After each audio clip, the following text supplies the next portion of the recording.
সুপ্পু resign করছে আলহামদুলিল্লাহ, কিন্তু একটা কথা কই, আজকে এই যে সুপ্পু পদত্যাগ করলো, সে তো হাসিনা পলানোর পর 2 বছর ধরে ওই চেয়ারে বসেছিল। একদিন না, 2 দিন না, দুইটা বছর। জুলাইয়ের পর গোটা দেশ চাইছে সে যাক, যায় নাই। কেন যায় নাই? কারণ তারে কেউ ধরে রাখছিল। একটা হাত ওই চেয়ারের নিচে ছিল, ওর মাথার উপরে ছিল ছাতা হইয়া। আজকে সুপ্পু নাই, কিন্তু হাতটা এবং ছাতাটা আছে, ওই জায়গাতেই বসা। আজকের এপিসোড সুপ্পুকে নিয়ে না, সুপ্পুর পদত্যাগ পত্রে যা লেখা নাই, আজকের এপিসোড সেটা নিয়ে। আসেন আল্লাহর নামে শুরু করি। হাসিনার গু একদিন আমরা মাথায় নিয়ে ঘুরেছি, ঘুরতে আমাদের বাধ্য করা হয়েছে। সুপ্পুকে সরানো যায় নাই। কার কারণে?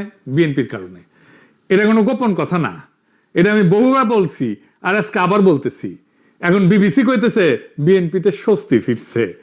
বাহ! তো অস্বস্তিটা বিএনপি নিজে ইচ্ছা করে তো রেখে দিছিল।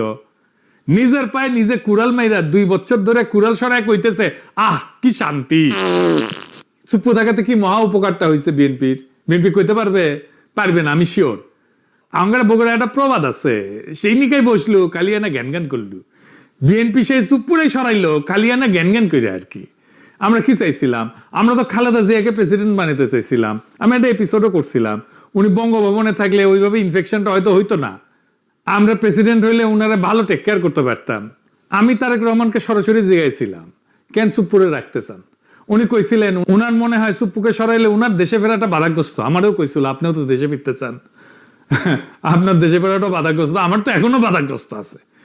হিসাবটা মিলান, তারেক রহমান দেশে আসছে 7 মাস হয়ে গেল, উনার দল সরকারে, উনি প্রধানমন্ত্রী, তারপরে সুপ্পু বহাল তবে তো বসা ছিল।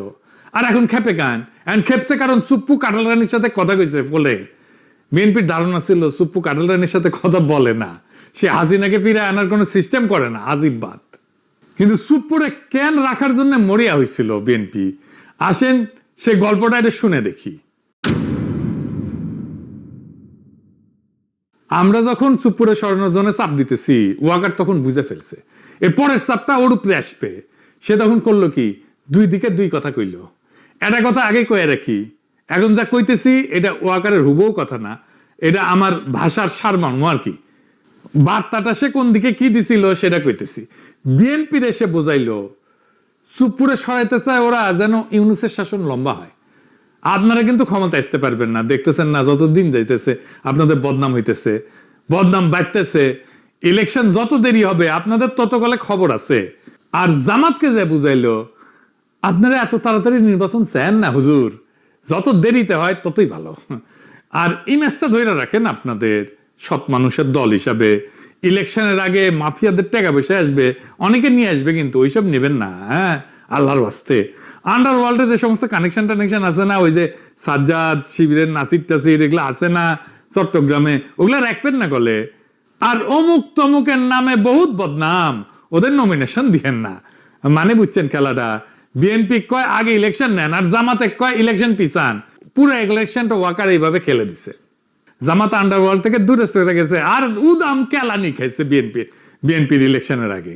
ফলাফল কি হয়েছে? বিএনপি 209টা সিট, আর জামাত এনসিপি মিলে তো 70টার কম আর কি। কিন্তু একটা জিনিস খেয়াল করেন, ভোট কিন্তু কম পায় নাই জামাত আর এনসিপি। জামাত এনসিপি মিলে ভোট পেয়েছে 38%। 38% ভোট নিয়ে সিট পেয়েছে 70-এর নিচে। এটা আসল কথা। ইলেকশনের আগে যে হাইপটা উঠছিল জামাত এনসিপির, ওরকম হাইপ তোলা অবিশ্বাস্য। ভোটও পাইছে, কিন্তু ভোটটা আসনে কনভার্ট হয় নাই। বিএনপির লাভের গুড়টা পুরাই খাইছে, আর জামাত এনসিপি লাড্ডা গুড়টা। ভোট আর আসনের যে ফারাক, এটা এমনি এমনি হয় নাই।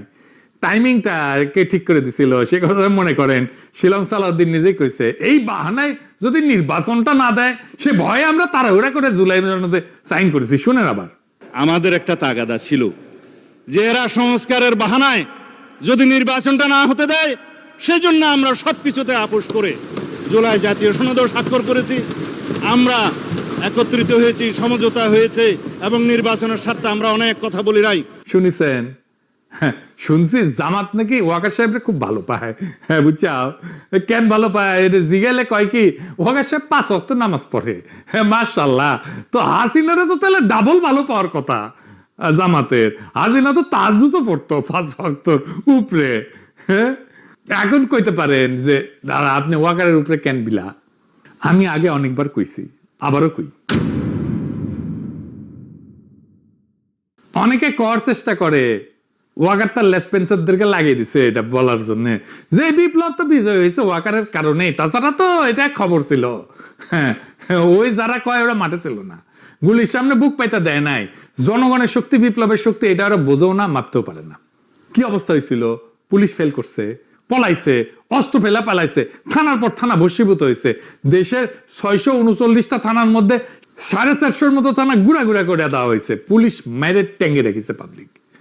র্যাব তো অনেক আগে ভাবছে, বিডিআর ভয় বাইরে হয় না, রাস্তায় ছিল খালি মিলিটারি, আর সেই মিলিটারি সৈনিক আর জুনিয়র অফিসাররা গুলি চালাইতে অস্বীকার করলো। এটাই আসল কথা, ওটাই মোর। ওয়াকার তখন কি লাভে, তার সামনে বিকল্প কি? সে গিয়া কইছে আপা ভাগেন। যেই মুহূর্তে সৈনিকেরা গুলি করতে অস্বীকার করছে, সেই মুহূর্তে হাসিনার পরাজয়, ওর লাস্ট ডিফেন্স ভেঙে পড়ছে। আর যদি সৈনিক আর জুনিয়র অফিসাররা গুলি চালানো অব্যাহত রাখতো, তাইলে ক্যান্টনমেন্ট গুলো থানার মতো তামা তামা হয়ে যেত। ওয়াকারের বিন্দু মাত্র ক্রেডিট নেই। ক্রেডিট আমি দিই সৈনিক আর জুনিয়র অফিসারদের, 100-র উপরে আরো 100% দিই। তাইলে ওয়াকার কি করছে আসলে? আসেন এবার লিস্টটা শোনেন। 1 নাম্বার, হাসিনারে পলায় যেতে দিছে। এখন কইতেছে যে হাসিনার নামে নাকি ইমিগ্রেশন আইনে মামলা হবে ইমিগ্রেশন না করে যাওয়ার জন্য। তো গেছে তো সামরিক বিমানে, ব্যবস্থাটা কে করে দিছে? ওয়াকার তো। তাহলে ওয়াকারের নামে মামলা হবে না কেন? 2 নাম্বার, আওয়ামী লীগার আর খুনি পুলিশ অফিসারদের ক্যান্টনমেন্টে আশ্রয় দিছে না? হাসাও মাহমুদ তো ধরা পড়েছিল, সে পত্রিকায় নিউজ আসছে, সে বিদেশে গেল কেমনে? জেনারেল মুজিব তার জিম্মা থেকে পালায় গেল কেমনে? 3 নাম্বার, প্রফেসর ইউনুসকে আয়নাঘর দেখতে দেয় নাই, জানেন না? 32 নাম্বার ভাঙ্গা দেওয়ার পর বাধ্য হয়ে রাজি হয়েছে ডরে। বাতের রোগীর যেমন আমাবস্যার পূর্ণিমায় ব্যথা আগে ওঠে না, তো আমাবস্যার পূর্ণিমায় ওনার আপার জন্য, আপা হাসিনার জন্য ওনার মন পোড়ায়, ব্যথা আগে ওঠে, কিছু একটা করার জন্য হাত নিষ্পিস করে।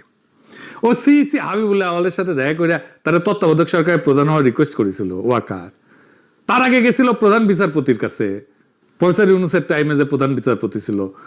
আদালত কইছে, আদালতের রায় তত্ত্বাবধায়ক ব্যবস্থা ফিরে আসলে ইউনুস সরকারকে হটায় একটা তত্ত্বাবধায়ক বানায় তার প্রধান হইতে কইছিল। 5 নাম্বার, আর্মির যে অফিসারদের নামে মানবতা বিরোধী অপরাধের নামে মামলা হয়েছে, ক্যান্টনমেন্টেই রাখছে তাদেরকে। সেখান থেকে মাঝে মাঝে আসে এসি বাসে চাইপা আদালতে। 6 নাম্বার, প্রথম থেকে সে ইনক্লুসিভ ইলেকশনের কথা কয়ে আসছে। ইনক্লুসিভ মানে কি? ইনক্লুসিভ মানে আওয়ামী লীগ সহ, হাসিনা সহ নির্বাচন। এখন বিএনপির অভিযোগ হইতেছে সুপ্পু লন্ডনে গিয়ে শেখ হাসিনার সাথে কথা কইছে, তাই না?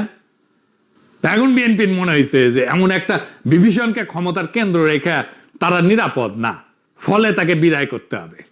তাইলে সুপ্পুকে এই প্রথম হাসিনার সঙ্গে কথা কইছে। বিগত 5 আগস্ট থেকে আজ পর্যন্ত সুপ্পু যে বহুবার এই ধরনের তৎপরতা চালাইছে তা অনেকেই জানে। আমরা তখন সতর্ক করছিলাম, কানে দেয়নি বিএনপি। উল্টা বিএনপির একটা অংশ, ওয়াকারের ভাড়াটা বাহিনী, রামপন্থীরা, ওয়াকারের প্রতিবালক সব একসাথে নানা অপপ্রচার চালাইছে। আমরা নাকি অস্থিতিশীলতা করি, আমরা নাকি মববাজ, আমরা নাকি ইউনুস সরকারের ক্ষমতা দীর্ঘায়িত করার চক্রান্তকারী। কারণ ওরা তখন সুপ্পুকে রক্ষা করতে মরিয়া। আর এখন বাস্তবতা হইলো এই প্রক্রিয়ায় সুপ্পুর আশ্রয়দাতাকে, এই সুপ্পুর আশ্রয়দাতা তো ওয়াকার নিজে। ওয়াকারের অনুমোদন এবং সুরক্ষা ছাড়া সুপ্পুর পক্ষে 1 পাও আগানো সম্ভব ছিল না। সুপ্পু নিজেই বলছে ওয়াকার এবং বিএনপি তাকে সমর্থন করছে। এখন নব্য বিএনপি সাজার চেষ্টা করা লোকদের কাছে আমার প্রশ্ন, আপনারা কেন জিজ্ঞেস করতেছেন না সুপ্পু কি আগে শেখ হাসিনার সাথে যোগাযোগ রাখছে? জেনারেল ওয়াকার রাখে নেই? জেনারেল ওয়াকার আর তার বইয়ের ফোন ফরেন্সিক করেন, বাইরে হয়ে যাবে কার কার সাথে কথা বলছে। সুপ্পুর লন্ডন সফরের ব্যবস্থা কে করে দিছে? এটা তো কেউ কাউকে অনুমোদন করতে হয়েছে, ফান্ড দিতে হয়েছে, কে করছে? তো ওইখানে যে কার সাথে আলাপ করছে, কি বার্তা নিয়ে আসছে, এটা কি কোনো গোয়েন্দা সংস্থায় যোগাযোগের খবর রাখছে? যাদের দেখার কথা তারা আদৌ দেখছে?